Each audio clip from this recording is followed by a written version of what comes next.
Spoilers ahead. Watch out and take care. The premise of the movie is set far in the future.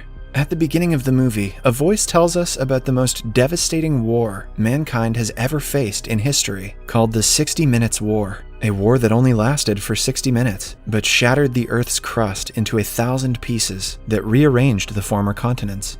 The few remaining humans formed mobile cities called traction cities, the cities which can move on wheels when needed. As several such cities were established, a system called municipal Darwinism came into order.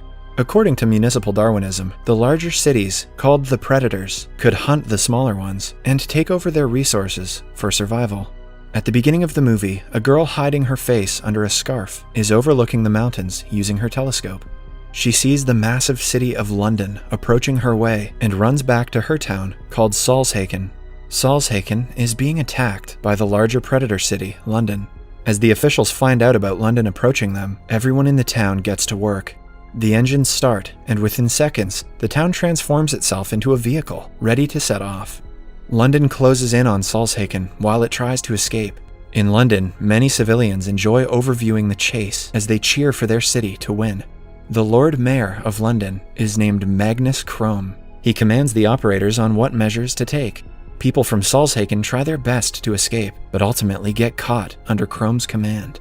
The town is then ingested into the Predator City. Inside London, we see various infrastructures. It has museums, where statues of minions are praised as American deities. It is revealed that people interpreted the aftermath of the 60-minute war however they pleased. Tom Natsworthy is a low-class apprentice historian of London. He works at the London Museum. That day, Catherine Valentine, the daughter of Deputy Lord Mayor Thaddeus Valentine, awaits Tom for a history lesson.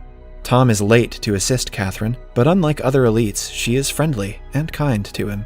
The two walk around the museum, looking at historic things like smartphones and computers. When Catherine shows interest in the 60-second war, Tom shows her a video of the war that he was able to retrieve from an old hard drive. Tom explains that a quantum energy weapon called the Medusa was used to fight the war and was the reason the Earth was shattered into pieces. He then reveals that the museum has several weapon techs, but bits and pieces of them have been going missing frequently. Since his seniors don't respond to his concerns about the missing tech, he has kept the weapons in a locker of his own so they wouldn't be stolen. Outside the room, Tom's senior, Herbert, eavesdrops on their conversation. He demotes Tom to a lower level of the city, but Catherine accompanies him. Meanwhile, the people from Salzhaken are made to evacuate their city, which is to be demolished later. They are told to bring their belongings with them and are restricted from bringing any weapons. However, the girl with the scarf manages to smuggle in a knife. Tom and Catherine come to the lowest zone, where the people of Salzhaken are being checked. Their job is to gather new electronics that the Salzhaken has. Tom is fascinated to see a toaster that is of the highest kind. Just then, Deputy Lord Mayor and Catherine's father, Valentine, praises Tom for knowing so much about technology. As they talk, a worker brings a dangerous old tech device used in nuclear weapons and hands it to Valentine. The way Valentine talks about the weapon unsettles Tom. Meanwhile, the girl with the scarf approaches Valentine. As he talks to the people, the girl stabs him, saying that this is for her mother, Pandora Shaw. Valentine is shocked to hear the name. Before the girl can make another strike, Tom stops her and chases after her as she runs away. Both end up in the town of Salzhaken, which is now being demolished. They somehow manage to get past the demolisher and to the waste chute. The girl falls into the chute, but is caught by Tom, who is intrigued to see a nasty scar on her face. She tells him her name is Hester Shaw and that Valentine murdered her mother right before letting go of his hand. Hester then falls into the chute before Valentine arrives at the place. Tom asks him about Pandora Shaw and looks at Valentine in suspicion. At last, Valentine pushes Tom to the waste chute after Hester and acts innocent when his daughter arrives. Later, Catherine and Valentine are in his chamber when she asks him about Pandora Shaw. He dismisses her question, but Catherine is sure he is hiding something from her. Meanwhile, Tom lands unconscious on the outskirts of an unknown location, and Hester robs him of his money. When he wakes up, she leaves him behind, but Tom follows her. She is furious at Tom for ruining the plan she had been working on for the past 6 months. Tom asks her to help him get back to London because that is his home, but Hester ignores him and continues walking. Back in London, the Lord Mayor is furious at Valentine for bringing them to Europe, because of which they are running low on food and water. Valentine brings up his energy project and claims that it is the only thing that can help London, but the Lord Mayor is skeptical of his plan. At night, Hester and Tom are resting when they are attacked by some scavengers from the south who hunt people. An old couple with their land-roving vehicle come to their aid and save them from the scavengers.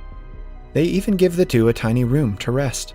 Hester was hurt while trying to save Tom from the scavengers earlier. She dresses her wound to some extent and lies down.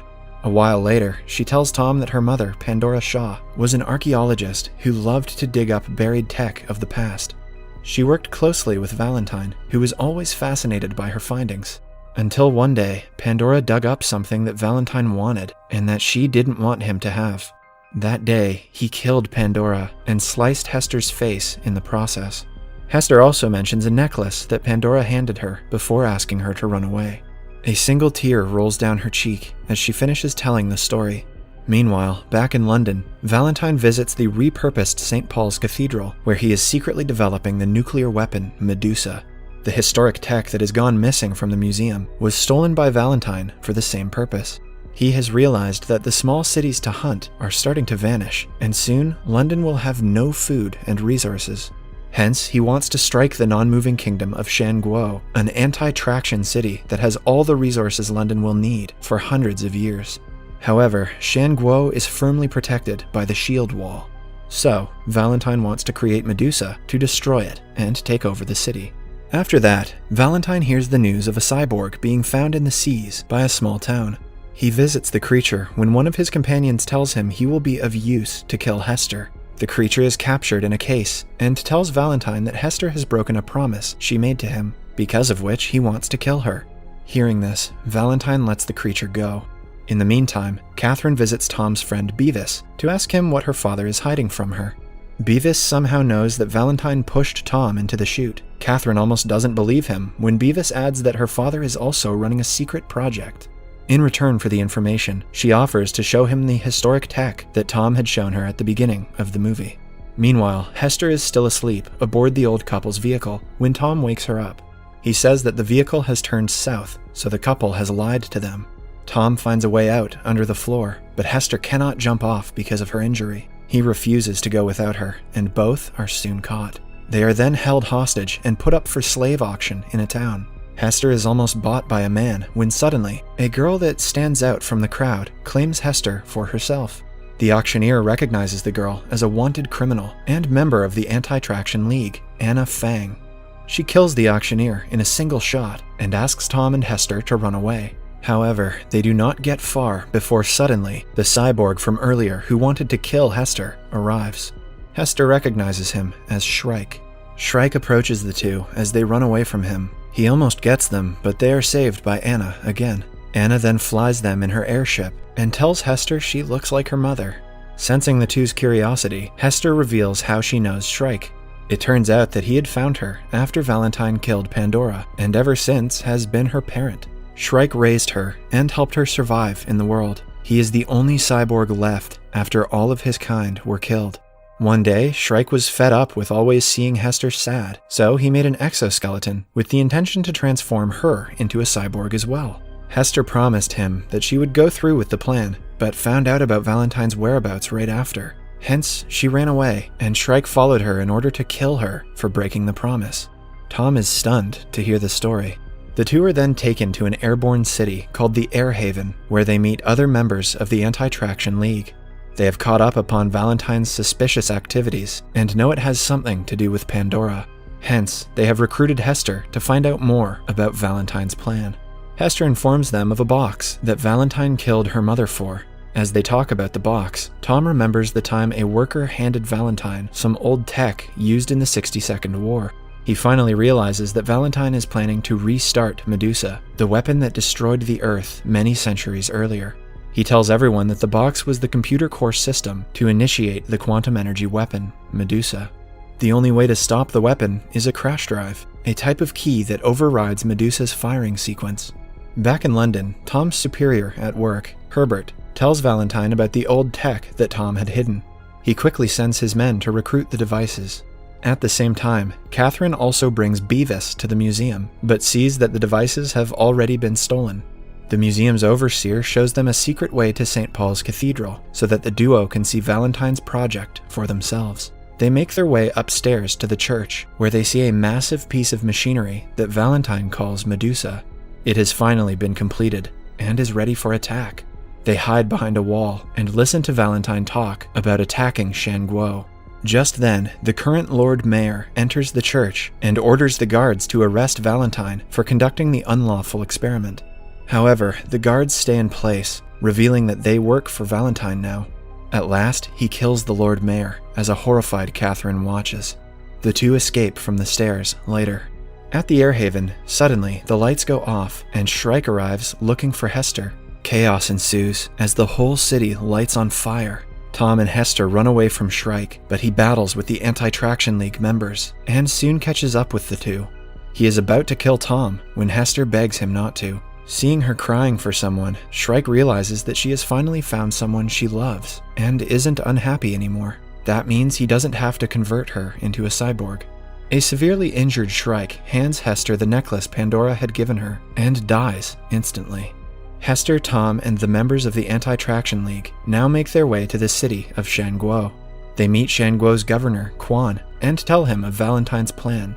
Anna suggests he help launch the anti-tractionist fleet against London, because if they strike first, the chances of Shangguo's survival are less.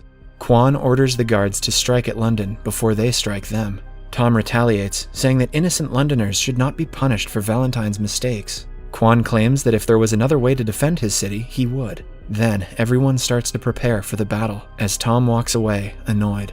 Hester and an Anti-Tractionist League member, Sathya, pray when Hester notices that the necklace her mother gave her has a crash drive inside.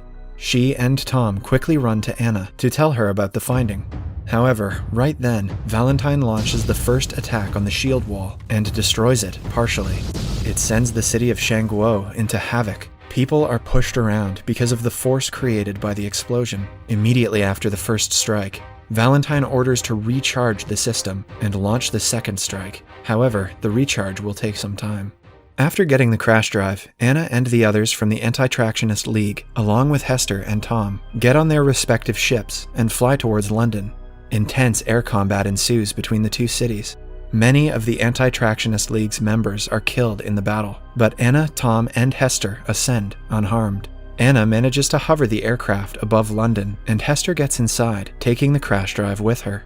Sometime later, she makes Tom handle the aircraft and gets herself to London as well. She attacks Valentine up front to distract him, so that Hester can use the drive to override the system. Now, only 60 seconds are left for the missile to be launched, but Hester manages to stop it in the last few seconds. Valentine looks over at Hester when Anna asks her to run away. He then pushes Anna from a platform, killing her. Valentine finally confronts his daughter Catherine outside and asks her to come with him to a safe place. She belittles him for killing everyone for power and runs inside. Inside the control room of London, Valentine's men kill all the operators. Enraged with his first plan not working, Valentine has decided to crash the whole of London into the shield wall to break it. Catherine tries to pull the brakes, but the system has been corrupted. She tells Tom about the situation through a radio. Tom then asks Catherine to open the engine's gate. He flies inside the engine system in his aircraft and destroys the engines by launching missiles in the hopes of stopping London from colliding with the wall. At the same time, Valentine gets on an aircraft to take off and avoid the crash himself. However, Hester confronts the man and points her gun at him. They get into a fight, and Hester remembers her mother had an affair with Valentine. The thought distracts her, and Valentine gets the upper hand. At last, she manages to free herself and latch on to Tom's aircraft.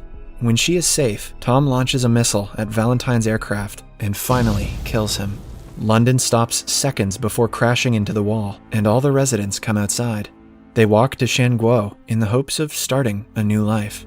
The movie ends as Tom and Hester hug, promising to travel the world with one another.